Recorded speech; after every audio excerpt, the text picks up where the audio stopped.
Es importante detenerse en el análisis de cómo se producen las modificaciones a las leyes o en este caso al código, ¿no? Les comentaba que los tribunales sobre todo habían comenzado a dar cuenta de ciertos vacíos que contenía el código o soluciones que no aportaba en la obra de Vélez. Todas esas cuestiones se vuelcan muchas veces en temáticas doctrinarias donde los autores del derecho de algún modo toman el desafío de analizar esos problemas y aportan, ¿no?, ciertas soluciones o ciertas interpretaciones. En este caso, durante todo este periodo que va entre la sanción del Código Civil y la sanción del Decreto Ley 17711 de 1968, hubo mucha actividad productiva científica en el derecho civil, por la obra de grandes autores, ¿no? Después vamos a ver en la parte de doctrina, bueno, siempre hacemos mención a la obra de Salvat, a la obra de Llambías. Todos esos autores durante esa época aportaban, ¿no?, su visión sobre la problemática del Código Civil. ¿Y dónde se aportaba? Bueno, fundamentalmente los congresos nacionales de derecho civil, donde los autores, los científicos del derecho civil se reúnen. Todavía se sigue haciendo ese congreso, se reúnen y plantean cuáles serían, digamos, las cuestiones más importantes para resolver en la temática del derecho civil. Y en este caso, ¿no?, el Congreso Nacional de Derecho Civil de 1961 marcó muchas conclusiones, haciendo ver que era necesaria una reforma al código, ¿no?, porque las características de la sociedad argentina de esa época requería de una regulación diferente a la que había tenido la sociedad en la época de Vélez. Recordemos que ya habían pasado, ¿no?, casi más de 100 años en ese entonces, para tratar de abarcar una serie de cambios que eran inevitables en la comunidad de la Argentina. Bien, se produce entonces una resolución del gobierno de entonces, un gobierno que no era democrático, un gobierno que no había sido elegido por la voluntad popular, sino que era consecuencia del golpe de 1966 contra el presidente democrático Arturo Illia. Toma el gobierno un general que era Onganía y lo que se conoce como la Revolución Argentina, bueno, comienza a regular la vida de los argentinos. En ese caso se designa una comisión en la cual estaban, bueno, autores de renombre del derecho civil, entre ellos Guillermo Borda, que ocupaba además el rol de ministro del Interior de Onganía, López Olaciregui, bueno, una serie de autores del derecho civil que se les encarga analizar el Código de Vélez y ver qué reforma era necesaria. Bien, finalmente esa comisión trabaja, algunos de los miembros en realidad no culminan la obra, se van antes, algunos por divergencias con la conducción de esa comisión. El principal protagonista de esa reforma va a ser Guillermo Borda, un autor que, bueno, ha escrito muchísimo sobre derecho civil, en particular también tiene un desarrollo de la parte general del derecho civil y es quien dirige y quien comanda de algún modo esa reforma. Por eso la reforma del Decreto Ley 17711 siempre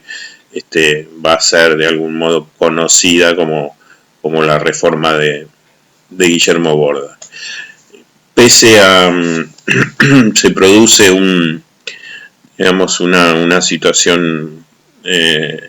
paradójica, porque pese a provenir de un gobierno militar no democrático, ha tenido una notable influencia en el derecho civil en la Argentina. Se le reconoce mucho beneficio en los cambios que ha incorporado, y algunos autores hablan de que en realidad hizo mucho más humano el Código Civil de Vélez, o lo dotó de una fuerza moral, si se quiere,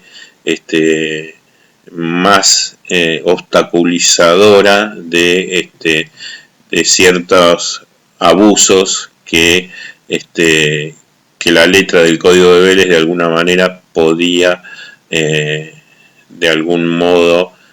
podía autorizar, o en alguna de las interpretaciones de los civilistas podía autorizar. ¿Por qué se hace esta conclusión? Bueno, la 17711, en realidad se dice la ley 17711, pero es un decreto ley proveniente del Poder Ejecutivo, es decir, que no tuvo un tratamiento de ley, no fue sancionado a través del mecanismo constitucional. Introdujo muchas variantes a la obra de Vélez. En las que más se hace mención, recuerdan que nosotros hacíamos referencia al principio de la autonomía de la voluntad y de la libertad en materia contractual que había establecido Vélez, en el sentido de que las partes eran absolutamente libres para contratar, y lo que ellas preveían y a lo cual se obligaban era para esas partes del contrato como la ley misma, ¿no? El pacta sunt servanda, siervos del pacto celebrado. En este caso la 17711 morigera ese principio, es decir, lo limita. ¿En qué sentido? Bueno, introduce la importancia de interpretar los contratos de buena fe, es decir, que se tenga en cuenta fundamentalmente los que las partes en su real saber y entender fijaron al momento de relacionarse jurídicamente, sin que haya abuso o aprovechamiento de ninguna de las partes en detrimento de la otra parte. Eso es, de algún modo, interpretar, celebrar y ejecutar los contratos de buena fe. Eso aparece en la letra del artículo 1198, y también aparece, piensen ustedes que la sociedad argentina había cambiado mucho, comienzan ya en esa época a visorarse los efectos de una cultura inflacionaria que nos va a acompañar hasta el día de hoy. Entonces las circunstancias en el curso de un contrato que duraba cierto tiempo se iban modificando de tal manera que no eran, por ejemplo, las condiciones económicas en las cuales se encontraban las partes al momento de celebrar ese contrato. Entonces la ley 17711 incorpora lo que se conoce con la figura de la teoría de la imprevisión, en el sentido que si aparece una circunstancia externa a las partes que ha modificado sustancialmente la estructura del contrato, sobre todo en los costos, en cuanto a las obligaciones asumidas entre las partes, esas circunstancias sobrevinientes deben ser atendidas de un modo diferente a lo que se había pactado originalmente, y dar la posibilidad a la parte que se ve perjudicada de renegociar nuevamente las condiciones del contrato, es decir, para que no se haga demasiado onerosa la carga, o en su caso que el acreedor no sufriera imaginemos, aunque en general es el deudor el que tiene la mayor carga del cumplimiento, pero tampoco que el acreedor viera desdibujado de un modo notable su acreencia. Entonces, con esa reforma y la incorporación de la teoría de la imprevisión, por primera vez cede el principio del pacta sunt servanda y se dice, bueno, si se modifican las circunstancias exteriores de un modo sustancial, eso se tiene que ver reflejado en el contrato que se ha firmado y de alguna manera reverlo. Se incorpora la figura de la lesión, que no había sido prevista por Vélez. Recuerdan, en clases anteriores hacíamos referencia, por ejemplo, que Vélez no había tomado ninguna de las figuras de la lesión que provenían del derecho romano, ni la lesión enorme ni la lesión subjetiva. Bueno, en el caso de el decreto de ley 17711 se introduce la figura de la lesión subjetiva. ¿Qué es esta figura? Bueno, se da la posibilidad a que la parte perjudicada en un contrato mediante el aprovechamiento por parte del acreedor de una situación de ligereza, inexperiencia o necesidad del deudor, y que como consecuencia de ese aprovechamiento el acreedor ha obtenido una ventaja desproporcionada, bueno, se da la posibilidad de que el deudor pida la nulidad de ese contrato u obtenga de alguna manera una revisión contractual que derive en una equivalencia de prestaciones, es decir, se le obliga al acreedor que se ha aprovechado de esa situación de minusvalía del deudor, se le obliga a que renegocie el contrato, vuelva equivalente o de algún modo equilibre las prestaciones entre lo que entre el crédito que tiene y lo que debe el deudor,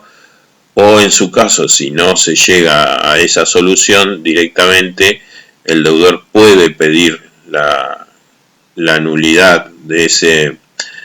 contrato y por lo tanto resolver esa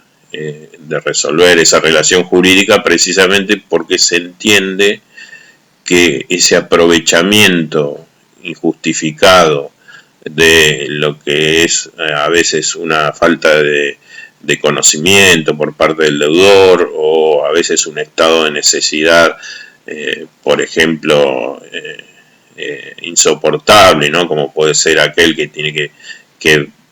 vender algo, vender un inmueble a un precio vil porque necesita, imaginemos, ese dinero para hacer frente a un tratamiento de una enfermedad incurable propia o de un familiar, bueno, y alguien se aprovecha, ese alguien es el acreedor, se aprovecha de esa situación para comprar el bien a un precio vil. Bueno, en su caso puede el deudor luego pedir decir que existió ese vicio de lesión subjetiva y pedir una nueva reestructuración del equilibrio contractual. Tanto la lesión subjetiva, la teoría de la imprevisión, en realidad eran figuras que toda la doctrina y la jurisprudencia venía de algún modo expresando la necesidad de que se incorporen a la letra del código por toda la trascendencia que tiene una incorporación de ese tipo, ¿no? Como siempre decimos, la ley es de las fuentes más trascendentes, de la fuente más trascendente de nuestro derecho continental, y por lo tanto, si había una norma expresa, los jueces se veían con muchas más herramientas para tratar de resolver esos casos que se le planteaban.